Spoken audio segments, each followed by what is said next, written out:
Free socks. The NHL playoff picture is still up in the air, but here in Winnipeg, fans are confident the arena will echo with the sound of white noise again.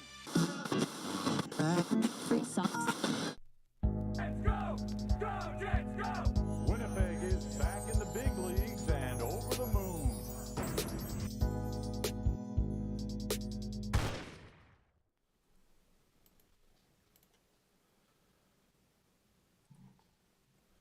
Can't hear it. Nope, go ahead.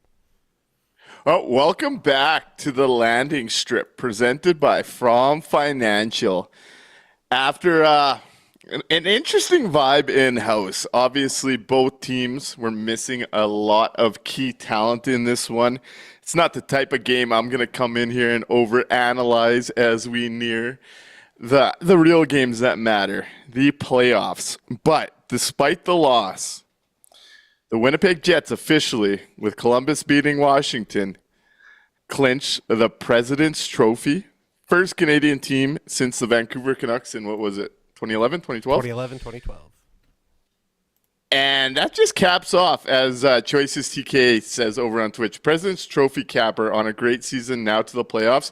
Please no more injuries or injury concerns. And Turd Ferguson goes the place I come out of this game most focused on with, please, Lord Sandberg, be fine. Mikey, how are you doing as we get into this show here tonight? I think I'm going to echo the thoughts and prayers of everybody in Winnipeg Jets Nation, that we're just hoping that Dylan Sandberg is going to be okay. He's such an integral part of that team, that defense that's done so incredibly well this year. They don't win the President's Trophy without Dylan Sandberg's contributions. So, yeah, just praying for a speedy recovery for Sandberg, a speedy recovery for Ehlers, Velarde, all those guys to have a plethora of available options for the Jets, because it's been done by committee all year, and that won't change come playoff time. And it looks like we did get some good news from our Neil in the post game, who says Sandberg should be okay, and they'll get more tomorrow. But that was positive, because I gotta say, I was sitting there, kind of knowing the stakes were kind of done, watching screen hop into that Columbus Washington score. So I wasn't too invested in this game from a wins and loss perspective. It was honestly just getting through, and I was kind of watching certain of the guys that we haven't seen much this year. And as soon as Sandberg takes that shot, which, hey, the guy's out there, he's going to go balls to the wall. That's a big block on McDavid on the penalty kill. But I'm pretty sure I just stared there with a blank face the rest of the game. Was like, oh, that's one of the guys that can't afford to lose. Yeah. I think Rat River Rebel might be on to the right line of thought here with look like a Charlie horse. And I know from where I was sitting, I was definitely worried about that ankle from earlier in the year. Definitely worried about a knee as someone that's done up his knee pretty bad. But hey, good news coming out of this. And we're going to do something. We're going to make this a one-time exception, Mikey. The Winnipeg Jets just won the President's Trophy. Let's hit that music one time tonight, even in a loss, because what they just accomplished is massive. I've talked about this a lot this year, where the smallest market in the best professional hockey league just came first through 82 games and put their name on a President's Trophy. Now, I also like how DeMello talked about it, and we'll get into that in a second, but I think this is something we got to enjoy and celebrate here. So let's go to that music one last time. Let's go to celebrate that President's Trophy. You got no volume.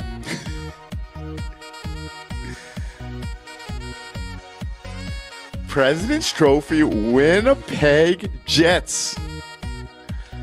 Let's go. What an accomplishment through 82 games.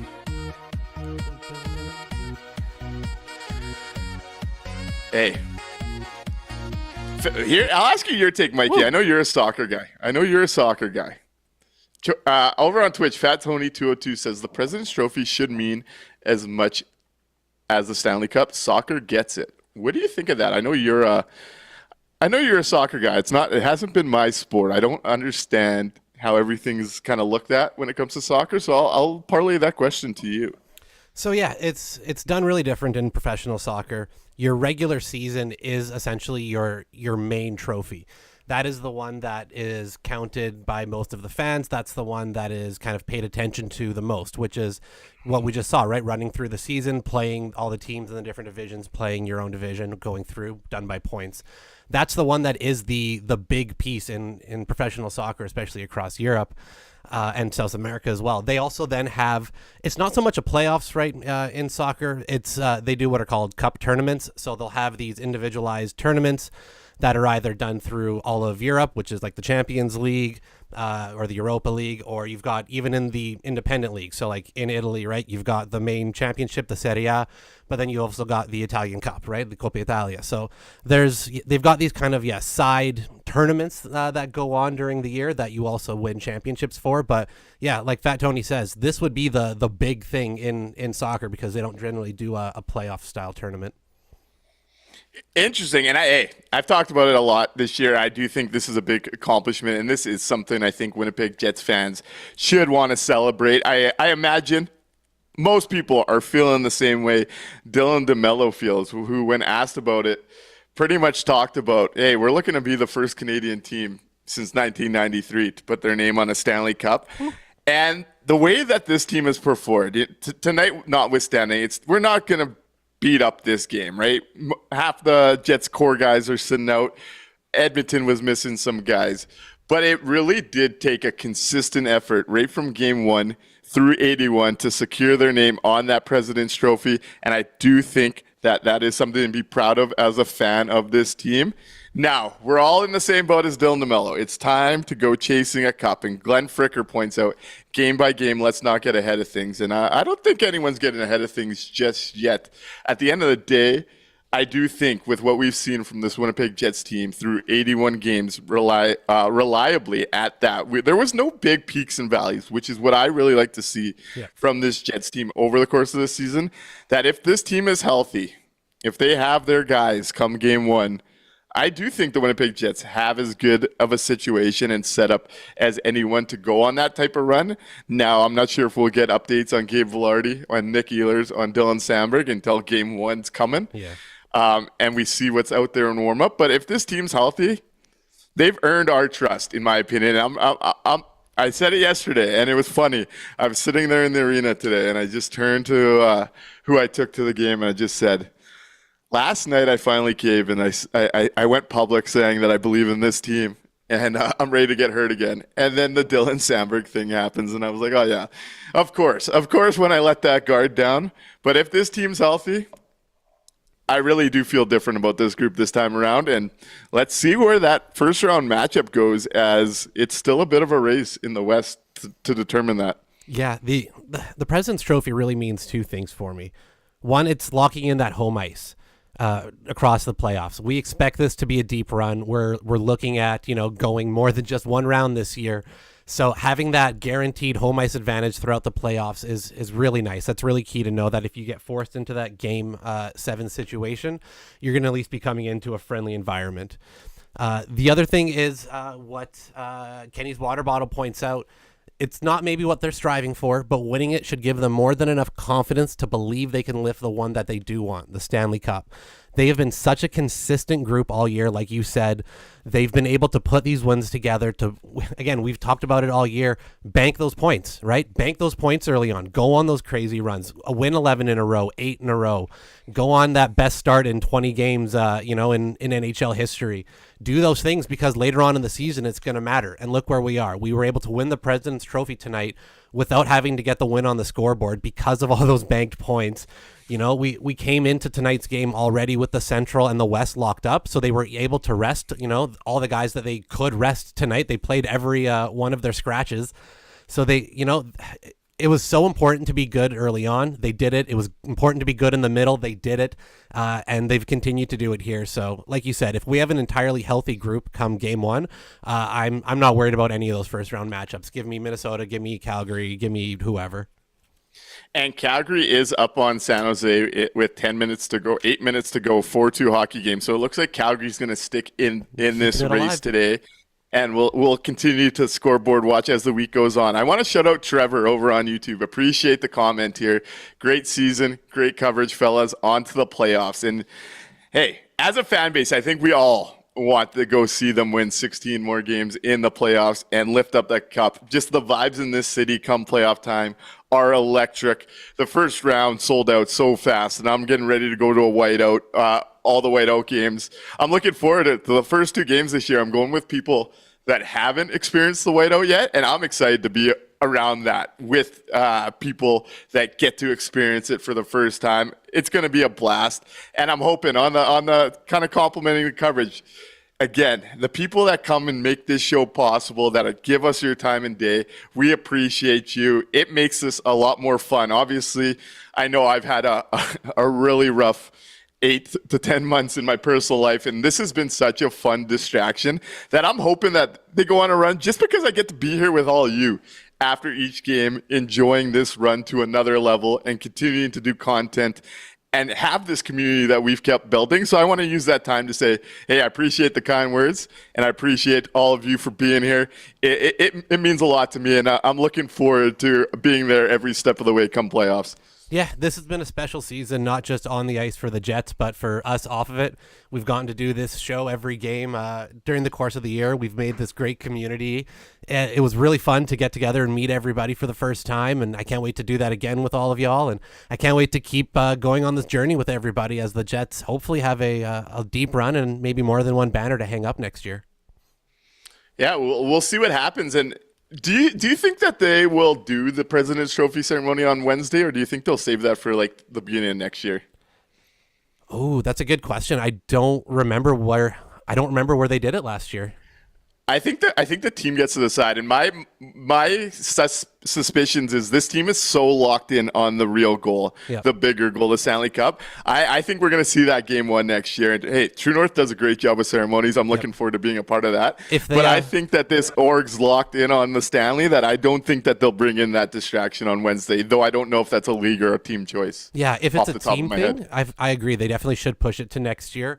It gives you something to celebrate no matter what happens, right, with this run, which they should celebrate this season, which it's incredible what they've done. When it's all said and done. Yeah, when it's all said and done, though, right? You don't want to do that, I think, a little prematurely. And also, if it doesn't go well, it gives you something to celebrate when they should be celebrated, right? So, yeah, if they have a choice, next year is definitely the way to go.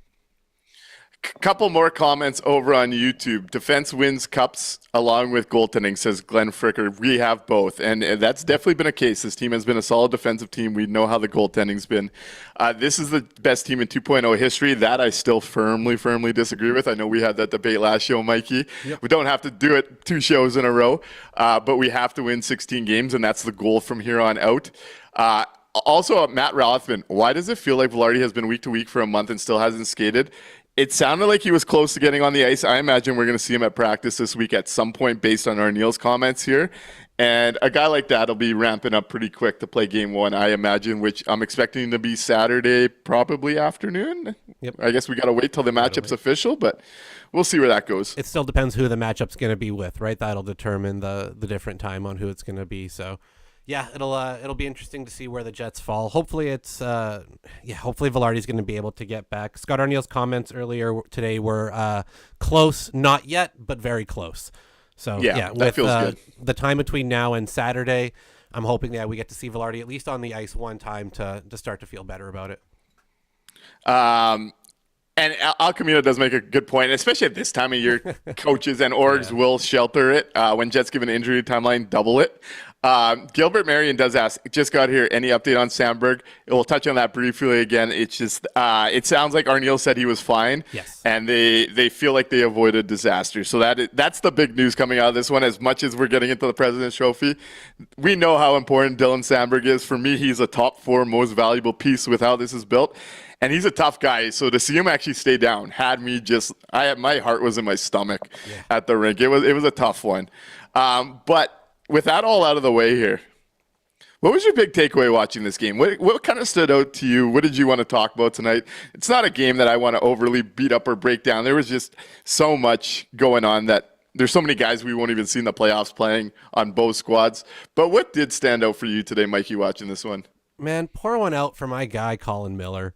I just feel so bad for him. He, beginning of the game, a little bit rough, especially in the very beginning of the first period. Bobbled a few pucks. Could definitely tell he was getting his sea legs back. But once he settled into the game, he looked just as good as he had during the run of games where we were just praising him night in and night out. That shot from the point is so good at getting through, whether he's dropping a huge clapper or even just kind of, flicking a wrister through. He gets the puck all the way through. It's really impressive. And I feel bad for him that he's going to be riding the pine again when every time we see him on the ice lately, it's in a positive way. So that was kind of my little heartbreak there for in a game where they played every one of their scratches from lately. They dropped as many guys as they could. If the Moose hadn't played the last 2 nights in a row, you probably would have seen even more guys not playing today. So I don't put any stock to really what we saw on the ice for the most part. Power play got a goal. That was great to help the stack up the total a little bit more on that one. And I like a little bit of Cole Perfetti in this. His connection with Nino Niederreiter seems to be growing. The two of them together on a line are working out kind of nicely. So that's kind of what I saw today. Yeah, Perfetti did a really good job stopping up and finding and driving Nino, and Nino was kicking himself for not bearing that one. They did have some good looks until once this game got out of hand, and I think right around the time that the President's Trophy was announced, it seemed like the foot definitely came off the gas for Winnipeg. It was a pretty meaningless game, not something I'm going to shit on too much about. No. My big takeaway, and Gilbert touches on part of it, but I'm going to go to a different spot of it. Al Camino, credit to Al Camino here. Not to beat a dead horse, but the second pair of Logan Stanley was a nightmare. You know what my big takeaway was from this game? And it is me going back to an old horse, and this conversation is just not going to mean anything past the next game. Ville Heinola stepped in after months and months of not getting a look and was one of the few standouts for me in a really sloppy game. It's a game where only 4 Winnipeg Jets come out, no, not even 4, 2 Winnipeg Jets come out on the positive side of shot differentials. Ville Heinola was one of them. Yep. He was out there for a goal against. Comes out ahead on the expected goals with 64%. Comes out ahead on the shot scoring chances 7-5 while playing 18 minutes. I come away from today just really, really frustrated that we burned another Ville Heinola season giving time to guys like Stanley and Fleury, who we just know are not good enough for what they need. And that's my takeaway. You know what? Ville Heinola deserves some props on this night. You saw him moving his feet well. You saw him opening up in the neutral zone and being really involved. On the goal against, he puts it right on Scheifele's stick. Yep. And Scheifele bobbles it in the middle, creating a turnover and the odd man rush the other way. I didn't expect much from Ville in a game like this, and he really continues to, or I guess doesn't continue because we haven't seen it much. This was a game where, again, you cannot convince me. You can argue with me, but you cannot convince me that Ville Heinola getting time and runway to develop would not be better than what we got out of that spot. And it's frustrating because at this point it doesn't matter. It's me beating a dead horse. But I thought Ville Heinola stepped in and had a really, really nice showing given the situation he's found himself in Winnipeg all year. Yeah, that seems to be the prevailing story with the defense. You've got guys who on the ice don't really give you any reason that they shouldn't be playing, that they shouldn't be given, an opportunity to develop their game and help the Jets win. But then they come right back out for a player that, I can understand the visual appeal. I can understand the potential that people want to see in it, but the results just haven't been there. We saw he got a little tribute video or a pop-up for his 200 games played. So we have 200 games of data to look at. We have got 200 games of film to watch. You can very clearly see he struggles at this level to a point that it is detrimental a lot of nights. And it's very frustrating that because of external things that he gets way more runway than guys, who just have are just better options. I don't have a better way to say it. They're just flat out better options. Stan tonight, a 29-13 shot attempt deficit, a 16.8 expected goals. Yeah, it's frustrating. It is what it is. The org made their decision. I'm just pointing out what I saw today. Another thing that stood out to me, I actually thought it was another positive showing from the fourth line. I guess it would have been the third line today with getting some other call-ups, right? But the guys we're used to seeing on the fourth line with Morgan Barron, Brandon Tanev, that unit was doing what we expect them to do. They were turning things over in the O zone. There was a couple looks. Once again, I thought Morgan Barron was going to score early in that game. That line continues to be a positive for the Winnipeg Jets. And in a night like today where there wasn't a lot of good things going, that muck and grind duo of Barron and Tanev continues to go in the right direction. So third line Morgan Barron is it's growing now. See, Scott Arniel heard me. He played Morgan Barron at third line tonight. Look at that. Yeah, they've been an absolute positive force on the fourth line, and it's a matchup that you get to win. A lot of times that fourth line doesn't see a shitload of ice, right? Come playoff time, it'll be interesting to see if Scott Arniel actually continues to give these guys close to double-digit minutes every night come playoffs, because they're winning their minutes, right? They're in a positive they're a positive force, so it would make sense, and it gives your other guys a little bit of time to catch their breath. It's going to be interesting to see how that plays out. Couple of things on the Villy stuff, because I see some of our chat saw a lot of the same things I was looking at. Al Camino said he put more passes on the tape than any other guy did in a week, and I thought Villy was great at the puck movement, and that's what we've always wanted from him, right? I like that. He also points out he elbowed a guy in the face after Miller took one in the head. One thing I thought he did really well was finding his guy and being between the puck and his guy net front, which is something people criticize, but I thought he was boxing out strong. Got walked in one of their plays, but hey, everyone was getting walked today. Yep. Gilbert also says Jets really need to give him a chance with another organization, give him a chance to make a name for himself. And I do agree. At the end of the day, these are jobs and livelihoods. And he is only still 23 years old. He's shown a bit where if he gets a runway, I think he could be a third pair quality defenseman. And I tend to lie there. But he's also signed through next year, so we'll see what happens there. Brad Lavers over on Facebook. Free Villy. Man, he will be gone after this year. Breakout passes, playing good defense in his zone. Excuse me.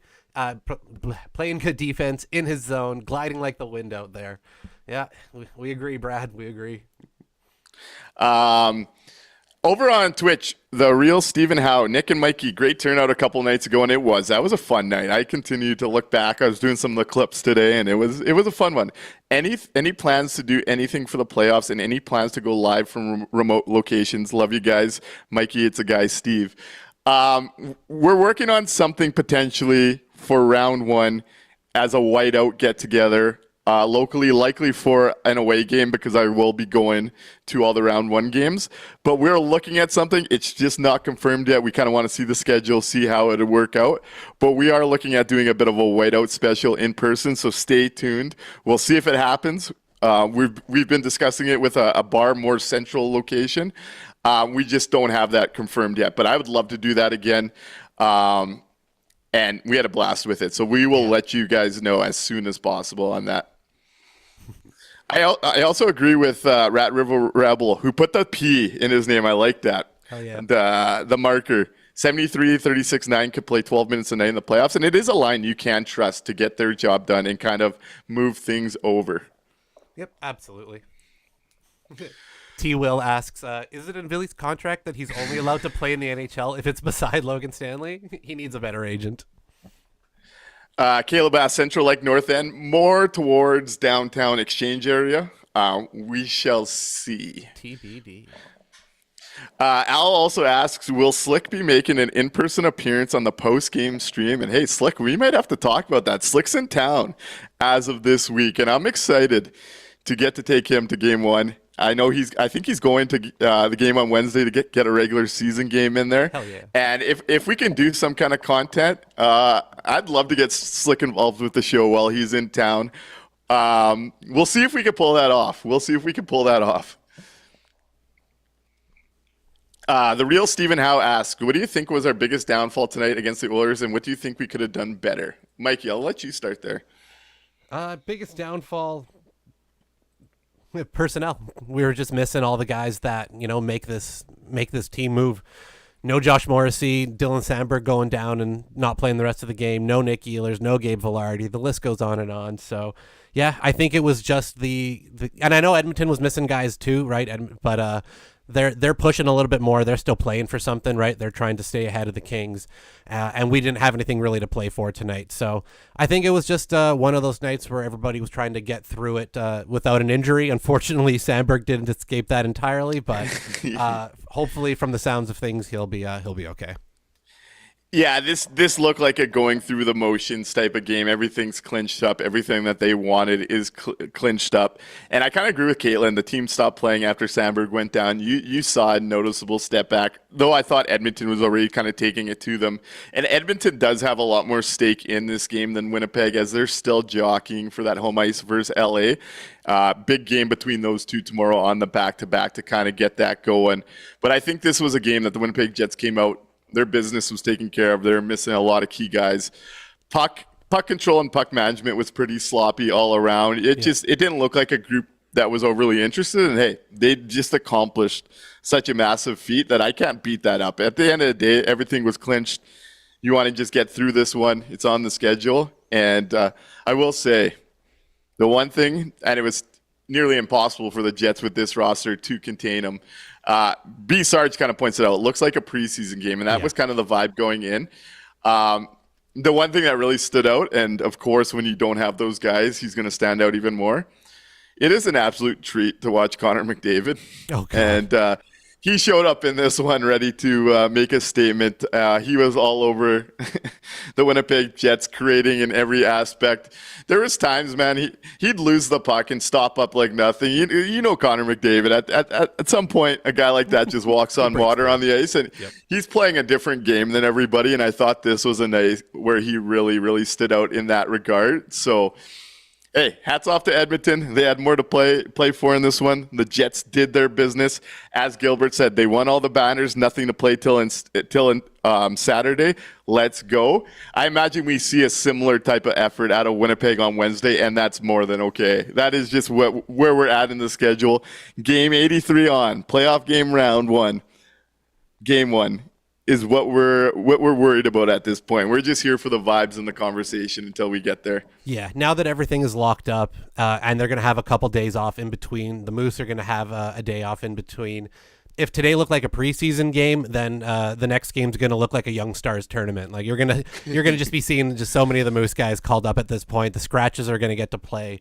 There's not going to be a lot of regulars, I think, now at this last game, especially after the scare with Sandberg. So it should be still fun, though, to go in for Fan Appreciation Day, get a hot dog, get all that stuff, do some cheering. But like you said, game one, Saturday, that's when the season starts up again. That's the real games, and when it's really just back to work. Jet-centric asks, playoff schedule announced when? It'll be announced, from my understanding, when the matchup's physically set. So until we know who we're playing, I don't think you'll see that schedule, which could be, I guess, any day now, depending Tuesday on at who the wins earliest, and loses. Thursday at the latest. That's my understanding, is that when that matchup's set, we'll have a better idea. I know Sarge over on Twitch points out there's a concert at CLC on Saturday, and that concert is no longer the priority. They've been working on getting that moved, and I mean, to book a concert at CLC, they will get it. Yeah, there's no question. I mean, to book it there in the first place on this weekend when the playoffs are about to start, and they're doing buy one get one tickets for said concert, probably not the best investment regardless. But I'm expecting it to be a Saturday start, whether that's a 2 p.m. game. I imagine They might be the first one of the day, maybe the second one at 6, depending on how the other matchups go. Yeah. But I would guess we're going to be one of the earlier games for that Saturday game, and then potentially pivot to that late start we're used to on Monday, would be my guess. Don't know nothing here. Yeah, it all depends, like you said, on who the opponent is going to be, because that'll determine the TV viewing times, right? So, but most likely, yeah, I'm feeling that it's going to probably be Saturday afternoon, 2 p.m. game. Some good questions I want to bounce around here. Trevor's thinking, Rat River Rebels thinking, Stephen House thinking. Let's bounce around these because they've all asked good questions I want to get into. But first, I'm going to point out Kenny's water bottle. The fewer names I am legitimately familiar with on the backs of the Jets jerseys on Wednesday, the better. And that's kind of where I'm at as well on this one. Let's start with Trevor. Bets on Black Aces. Who do you think the Winnipeg Jets Black Aces for this playoff run are going to be, especially with the Moose season going to be all but over? Yeah, that's it's going to be interesting to see what they value looking for in the Black Aces. Are they going to go with young guys, or are they going to go just with the kind of established NHL bodies that we've seen them pull up, like Toninato today, who was the guy that a couple weeks ago I said was probably going to be their first attempt at filling in some of those bottom holes, especially after they've he's, like you said, the Moose have been real bad this year. He's been wearing the C for them. They've really liked his leadership with a lot of the young guys. So I could see that as well being somebody that they bring up for that run. But I'm really not too sure if they're going to be going with the the Salmonsons and the Lamberts. If I would like to see that, honestly, to have them be part of that group and to travel and to practice with. But I'm not sure if that's what they're going to value. What do you think? I imagine Toninato is going to be around. Yep. I imagine AGF will probably be around. I always forget he's still there. Yeah, that Phillips they acquired maybe because he's got some NHL games. Though I gotta say, Friday he did not impress me at all. I'm guessing we see Elias on Wednesday's game, and I think he'll be around the team, not to play. He'd fit the Black Aces thing, but I do think Salmonson will be around that. Lambert, pending health, I imagine would be around that as just guys that you're going to have around the team for such a run, because I don't see why you wouldn't. Obviously, Lambert's kind of depends on his health. But I imagine it's going to be a mix of vets and maybe one or two of the young guys just to have around and see that experience is kind of where my mind goes. Yep. Yeah, if we get to the point where Salmonson has to get games, there's a flu or something going through the team. I'm hoping to see him Wednesday, though. I am hoping to see him. He should get a game Wednesday. That would be, he's earned it. He has absolutely earned it. On an absolutely, dog shit cloud, he has been the silver streak. CLC Turd says CLC's event planner is Luke Gazdick. Didn't think we would need playoff dates. And it's been fun to kind of dive back into those old clips. On to Rat River Rebels question. Who will have a breakout playoff performance? Who's your pick for the breakout in Winnipeg during this playoff run? Who's going to open some eyeballs? So he didn't end up being Josh Norrisy. I don't think he's getting a Norris nod after the season. Really great start, really consistent throughout the whole year, but not the flashiness that attracts that type of attention. Mm-hmm. However, I'm going to go and say that Josh Morrissey's playoffs are going to be the big breakout for not the Connor Hellebuck, who we've already talked about. He's winning the Hart Trophy. I think he's the most valuable player in the NHL, and I think he's going to get that trophy. I think it's going to be Josh Morrissey's time to shine. He's got to be the number one defenseman on this team. He's going to be the number one minute muncher. He's got to be maybe their best offensive option as well from the back end. Looking at what the other guys in the top six bring offensively, Pionk is great offensively, but I'm just worried about him defensively, right? So I think Morrissey needs to be the big story for the defense, and I'm hoping this is his big breakout year. So I'm going to go with Jomo. I got two, one forward, one D, and they used to be roommates. I think Dylan Sandberg is going to become a household name in these playoffs. It's typically these bigger matchups where more and more eyeballs are watching that type of player gets noticed. And if he's healthy and he's the player I expect him to be, I think he's going to be the name getting a ton more media attention under the bright lights of the playoffs. And the other one, Kenny's water bottle beats me to him. His former roommate, Cole Perfetti. gets the one playoff game last year.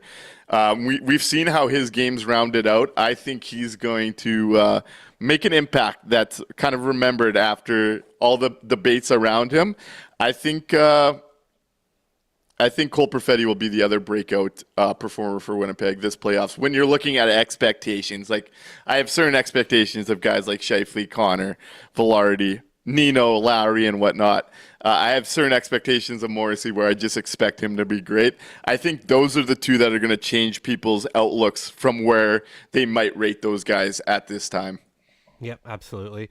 Cole Perfetti would be an absolute wonderful story to cap off this ridiculous season that he's willed himself to start having, that he's forced just by his own sheer determination. So I would not be surprised to have Cole Perfetti go out there and just show the rest of the league why he's taken over that spot. Garrett points out you worry less about Pionk if Sandberg is playing, which is absolutely correct, because Pionk Fleury or Pionk Stanley would have had me going from I'm a believer to, oh God, here we go again. So as long as Sandberg's good, I do feel good about that second pair. They've shown it all year, mostly with just how reliable Sandberg's become. Turd's pick is if AI stays on the top line, he's going to have an impact. Plus we get 27, 17, 13, 62, 7, 91. Harjivan Parwana says Dylan Sandberg shows us that he's a bona fide top pair defenseman with his play making the league jealous about the 1-2 punch we have. And that's where my mind goes as well there. Let's bounce over to Twitch where the real Stephen Howe has a couple questions for us. So let's bounce through them here. What do you think, or no, that we went through that one already. Looking back at the season with Scott mentality and management, do you think the coaching staff could have done anything differently this season? Mikey, what do you think there? We've talked a lot about his player usage this year on Logan Stanley specifically, around guys like Heinola and Miller. It's tough to say that there's a lot I want them to do differently on a season where they just won the President's Trophy, most wins in their franchise's history, most points in their franchise's history, double-digit guys all having career years. So it's hard to pick apart too much, but I would say, maybe a little bit more of the allowing guys like, the Heinolas and the Millers to have the same type of runway that you've afforded to Logan Stanley, to see if you can find a better combination of players, and maybe the rigidity up front, not willing to want to step away from the lines the way that they've done them, would be the other piece of it. Because again, the Jets have so many good options and so many ways to put them together. It can be a little bit frustrating to see them always go back to the exact same combination each time. But again, hard to nitpick too much when everybody and their dog is having an absolute career and historic season. Yeah, no, you sum it right up. Like, the Winnipeg Jets just won 55 games. They just won the President's Trophy. They're experiencing franchise records. But the one thing for me, looking back, is something I was really preaching from January to March. And it is still a big question for me once we get through the playoffs. I do think how rigid he was with the top 9 formation was potentially a bit of a holdback on a bigger picture look at what Chevy could have looked at differently at the deadline. I think kind of just getting so stuck in that top 9, and I get it, when you're getting the results, you want to stick with it. I just wonder if there was different tweaks or different combinations he could have looked at in that run up to the deadline that maybe would have changed Cheveldayoff's approach to finding the pieces for a potential lineup come playoff time. That would be just the one area I'd look at. Again, don't want to beat it too up. I mean, they just locked up the President's Trophy. Yep. It's been such a successful year. But I do think that's the one we might look back on and say, hey, maybe if we did try something different, Chevy's deadline looks a little different rather than being all in on Brock Nelson, losing him to Colorado, and having to settle for lesser pieces. That's the one spot for me I still think about. Obviously, the third pair D usage and continuing this 200-game project that got a warm applause today, and I couldn't feel the need to celebrate it. It's such a forced 200 games that hasn't been earned. Yeah. And I like celebrating guys hitting those milestones. That one didn't sit right with me. Yep. That's just tends to be where I think you could have seen something a little different earlier that might have changed the outlook come deadline time. Yep. If we're going down there. Absolutely. Also asked a question that I think I want to touch on a bit. Probably whenever the Jets are eliminated or win the Cup, I'd rather touch on this topic because it is a big offseason coming. The real Stephen House says, sorry, I'm full of questions today. Don't apologize for that. This is what this show is about. You help us go. I like this. So never apologize for that. What do you think of the offseason is going to look like for the Jets? And do you think we're going to make any critical moves? And this offseason is set up to be a really big franchise mover in the sense that there's a ton of cap space available, a ton of guys coming off deals and entering UFA, a couple key RFAs, plus the Kyle contract to worry about the next year. He's officially eligible for an extension July 1st. I kind of want to save that topic for after the playoffs, if that's fine, just because we're in the midst of such a quality run. Yep. We're gearing up for the playoffs. I don't want to look ahead too much at this stage, but that's definitely a question we're going to come back to as the playoffs come to a close. Hell yeah.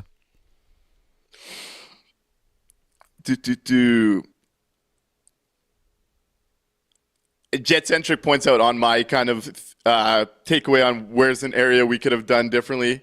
Jet-centric says, especially because our prospects are kind of meh, could have made trades. And I think that's exactly where that kind of comes into play, right? Yeah. Al Camino says, regardless of how it ends, bringing that entire band back is not a good idea. And I would agree there. There's some UFAs you do not want to be paying for. And yeah, we'll touch on that as the season goes. But let's get into the From Financial Face-Off. And then maybe we'll get into the 3 stars shortly after, as we've been running 40 minutes here. Let's hit it.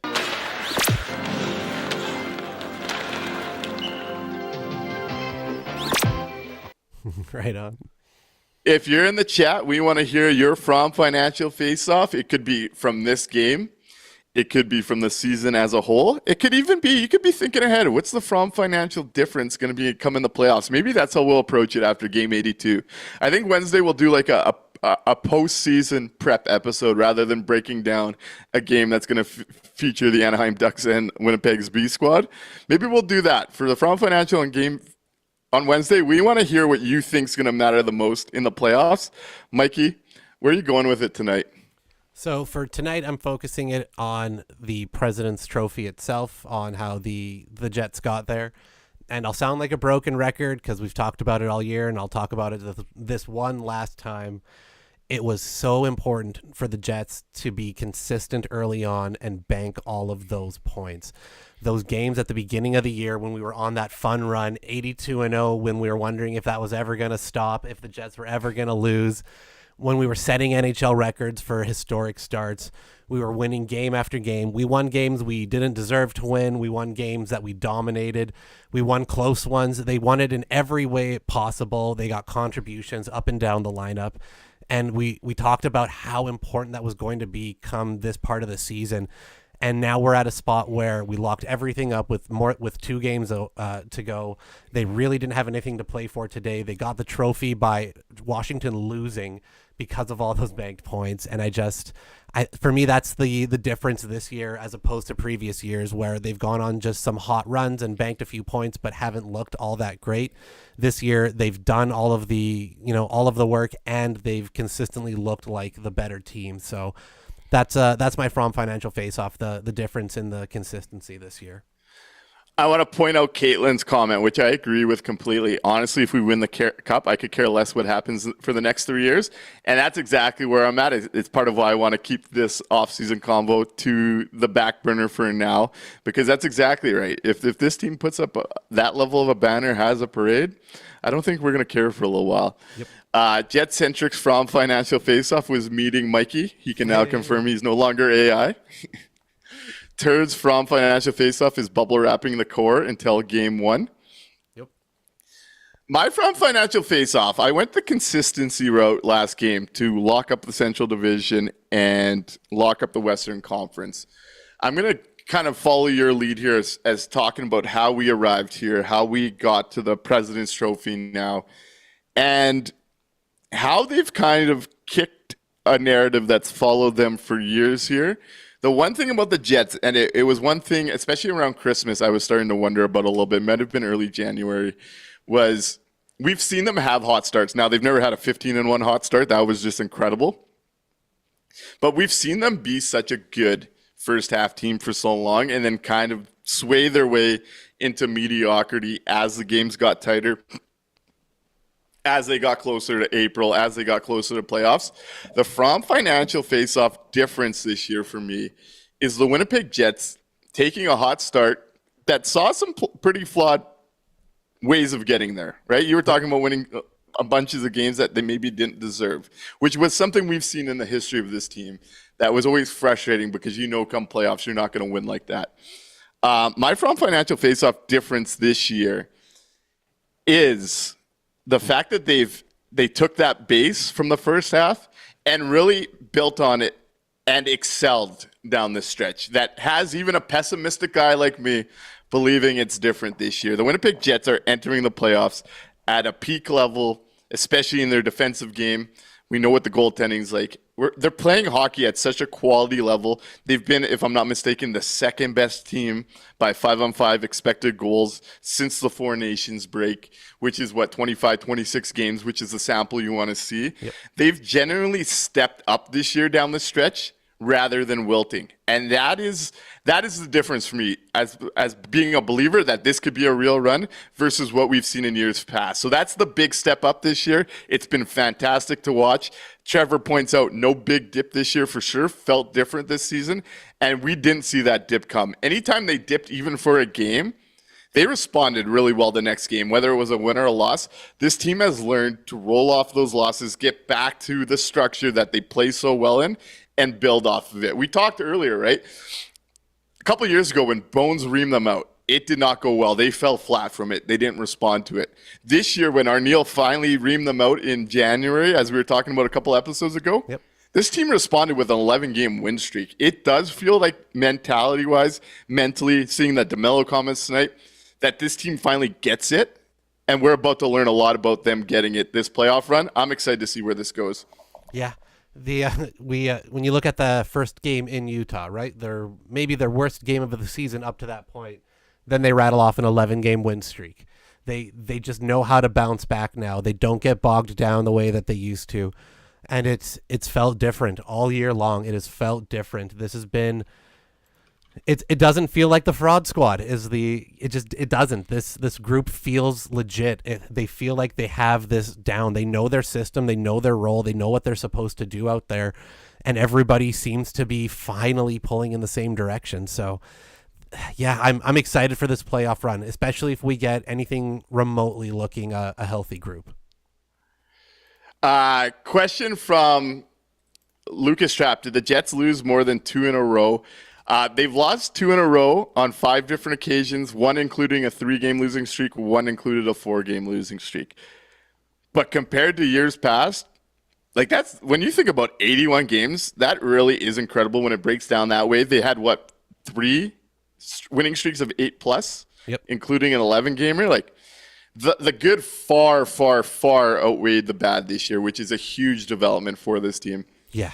That 11-gamer included a franchise record. It was everything that they did. They did exceptionally well this year. Jet-centric made a big wager. Anyone else got money on the Jets winning the Cup? I got $10, but at 13.5 odds back from November, December. It's looking like a great little ticket you're holding on to there. Caitlin says, to Arniel's credit, I think a lot of that has to do with the past Jets teams refusing to adapt, where the teams got the book on them. And I do think that is something that the Jets were stubbornly into in the past, where they wanted to win their way rather than necessarily sticking to a quality system or getting back to that system when it got away from it. And that is another aspect where we've seen the Jets core, especially. Like, this core has been here forever. We know the book on them quite a bit. And we knew that they like to sway back into that Maurice brand of hockey, get a little fancy, and it was something that irked Bones. This year, we haven't seen them sway that much into it. Yeah, they've taken some nights against like Chicago where they're looking for point night, and that's to be expected over 82 games. This team's not going to be perfect over 82, but this team has consistently and reliably gotten back to that form, that aspect that has made them so successful, and that's the big thing for me. Yeah, absolutely. They it's funny because sorry, 1 second. Want me to keep talking? Yes, please. I'm going to go to MF's point, which we talked about earlier in the show, but I continue to hammer this home. I continue to agree. MF says, winning the President's Trophy is an incredible accomplishment. I never thought we'd see it. The smallest market and not exactly a rich market either, competing against 31 other orgs. This is massive. That's a well-earned banner. 100%. I think, in my opinion, just my opinion, this is the biggest sports accomplishment in this market since the Avco Cups decades ago. That's how I view this. This is the big accomplishment.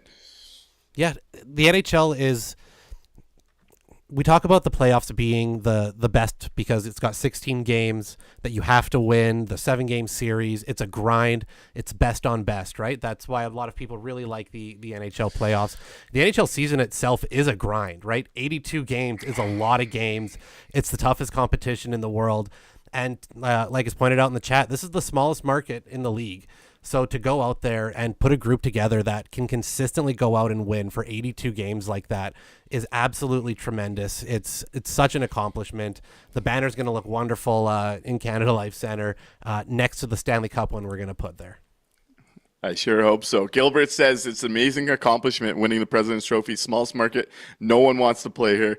Chevy is a tremendous GM. And I've said this on multiple occasions, but I just want to put it in there. I truly believe Kevin Cheveldayoff's best work has come since Paul Maurice walked out the door. He really stabilized this franchise at a time where it looked like it was going to fall apart. The only one negative I'll say, and this is not a negative on Kevin Cheveldayoff, I think it is a little crazy to see an owner of a sports franchise publicly announce that that GM will outlive him in an organization that's won 2 first rounds in 14 years. That was the one thing I got to say on that one. Chevy's done a great job. I've talked about it. I just thought that quote heading into the playoffs was a little bit insane to see. Yeah, I won't comment on that one right now. Mooch Winnipeg says, growing up with no team in the city to seeing a Prez trophy feels damn good. It's a good night to be Jets fans, boys and girls. Next step is a long, long spring. And you know what? I'm going to get a little personal there. Mooch must be around my age as well because I never got to see Jets 1.0. The Jets left when I was like a toddler, not even months old. And I remember I was a big Colorado Avalanche fan. So I got into the NHL despite the Jets not being here at a high level. I was studying the business.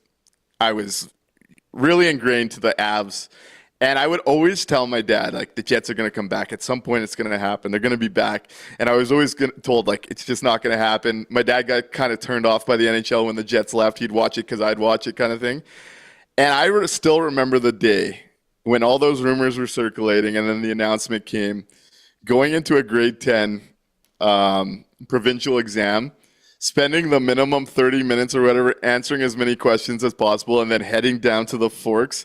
And now to see all of that culminate to a President's Trophy season, first out of 32 teams. It was 30 teams back then. We've added expansion teams. To win the President's Trophy, to me, is special. It really is. It was something as a kid I couldn't even think about being real. And then when the Jets came back and we've seen a lot of the ups and downs, it's not something I necessarily ever believed in would happen. I always thought this team would, be a consistent playoff team, be a mid-pack team talent-wise, and give us quality hockey, but not reach that level. It's truly incredible what we just witnessed unfold this year. Yeah, I remember that day, right, where they made the official announcement and everybody flooded down to the Forks. I was supposed to work, and I was at work when it started kind of breaking that's what was going on that morning. And I remember turning to my supervisor going, huh? And he's like, go, just get out, just go, because I wouldn't shut up talking about this for the months and the months and the months leading up to it, right?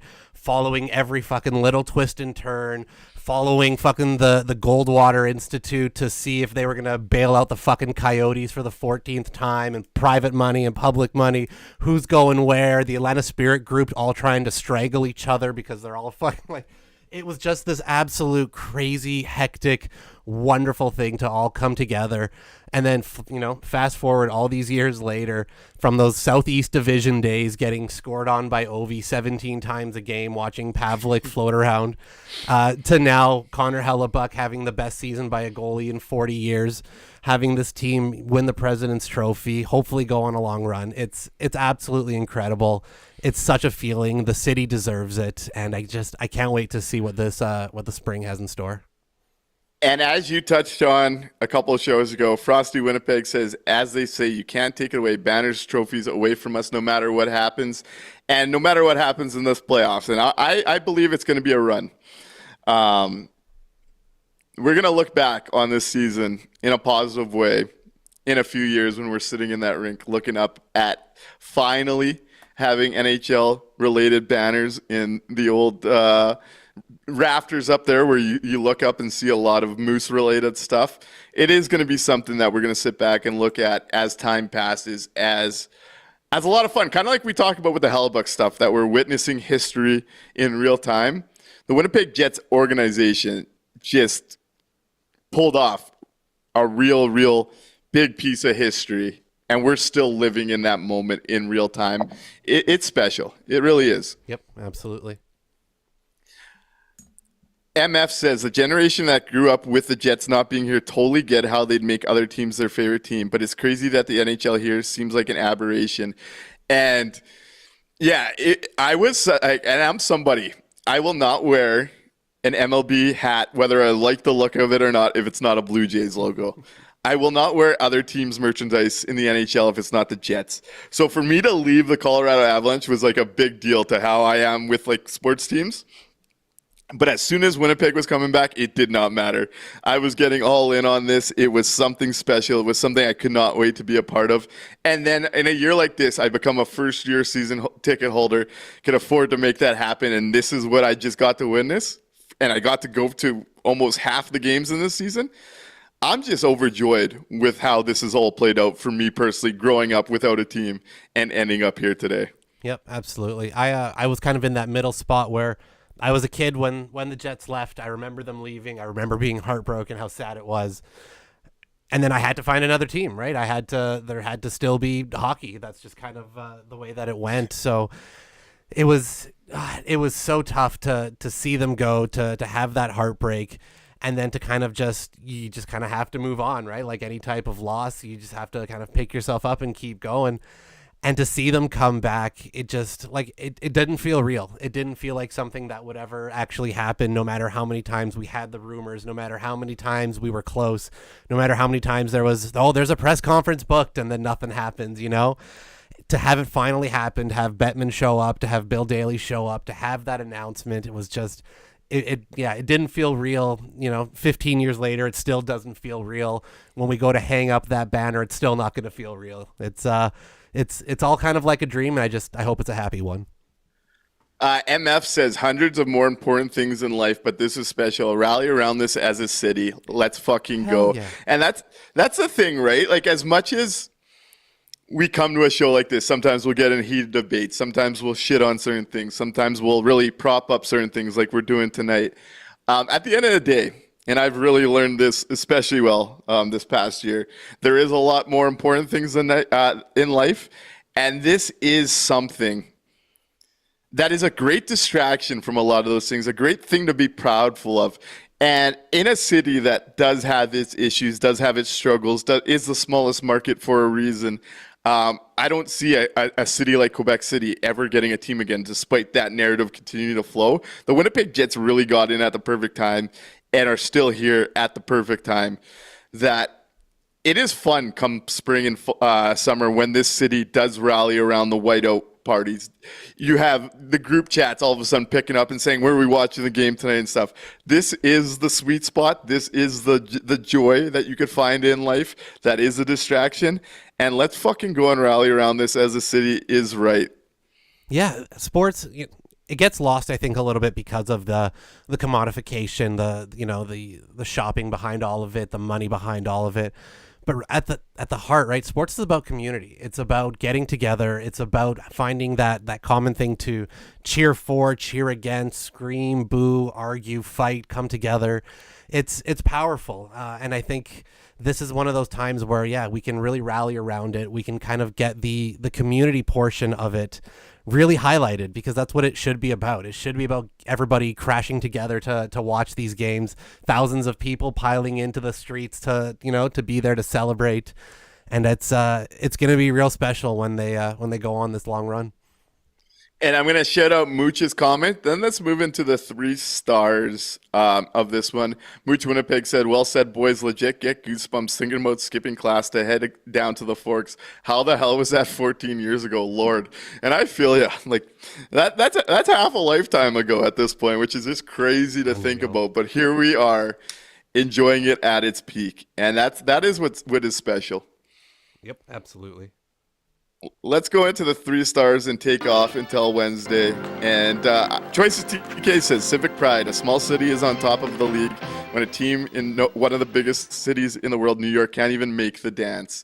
And it's been beautiful to watch that blow up in New York, I got to say. Yep. All right, hit it.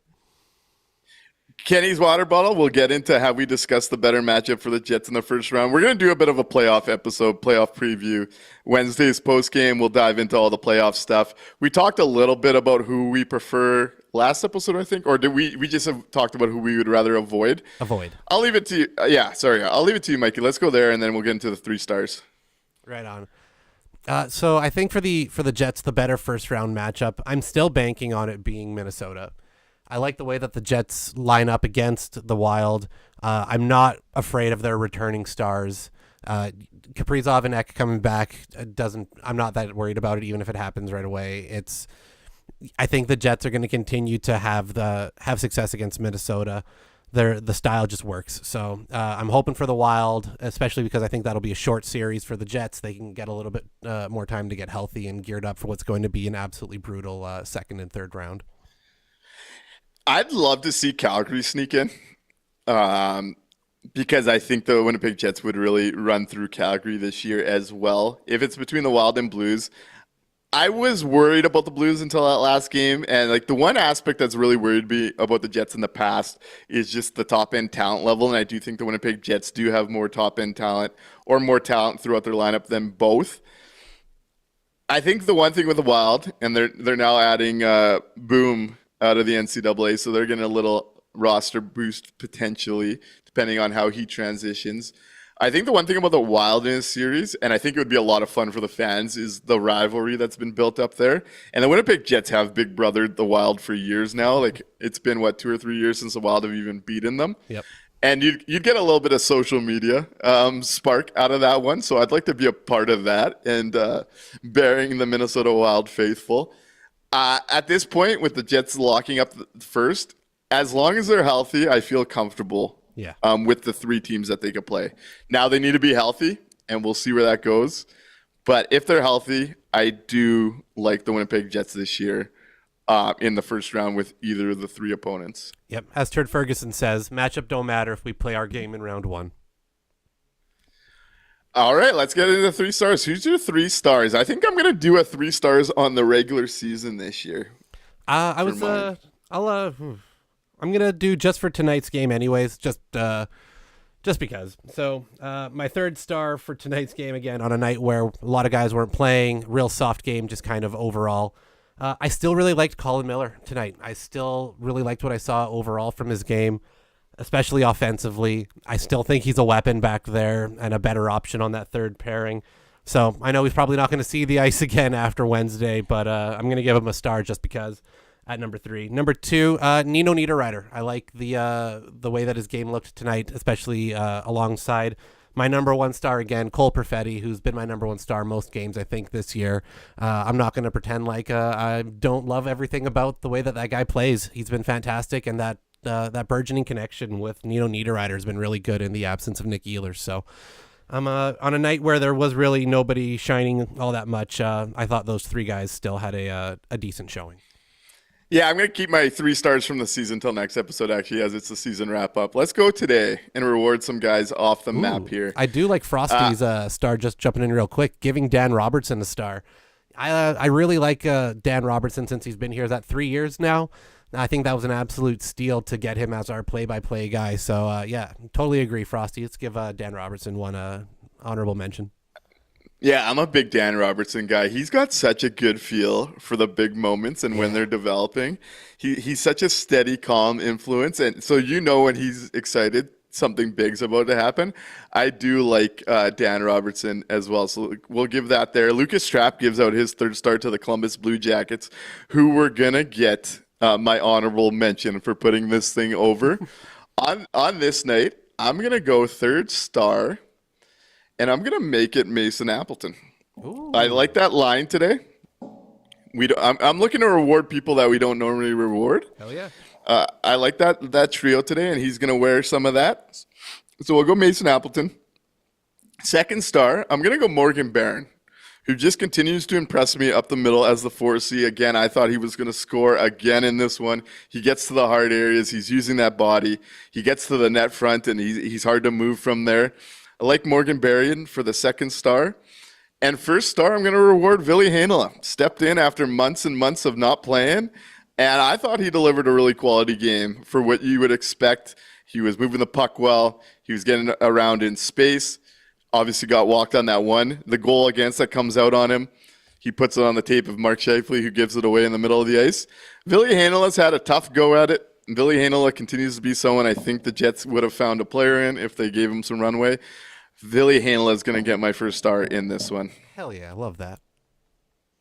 And hey, we thank you for being here. We'll be back Wednesday, and we'll focus on the playoffs come Wednesday. As I don't know if anyone's going to be interested in breaking down in Anaheim versus Winnipeg B Squad meaningless game. We'll do a playoff preview. Yeah, we'll do a playoff preview episode Wednesday post game. We're looking forward to seeing you there. Be a friend, tell a friend. Up to 424 subscribers. You guys have been killing it since we got to 400 last week. We're hoping to get to 500 by the end of this season. And if you could be a friend, tell a friend, and say, hey, we love what these guys are doing. You should check it out. We would appreciate you doing so. Like, subscribe, keep the comments coming, keep being here, and we'll see you after Fan Appreciation Night at the barn Wednesday. Me and Mikey will both be in house, so we'll see what the timeline looks like after the game. But we'll be back Wednesday. And you know what? Go out there, steal your friend's phone, grab your partner's phone, pull up YouTube, and just subscribe them to the landing strip. It's only for their own good. You're helping them out. So next time you're around, somebody be like, hey, can I just see your phone real quick? And you just hit that subscribe button. And yeah, we'll see everybody after the next game. Good night. Thank you.